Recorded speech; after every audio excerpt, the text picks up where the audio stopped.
najena muntu sero disiwe bakamuha ubutumwa bwa Yesu abasizi n'abasambanyi bakiyana haleluya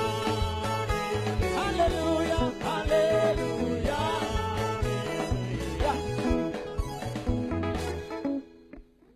ubuntu bugira gatatu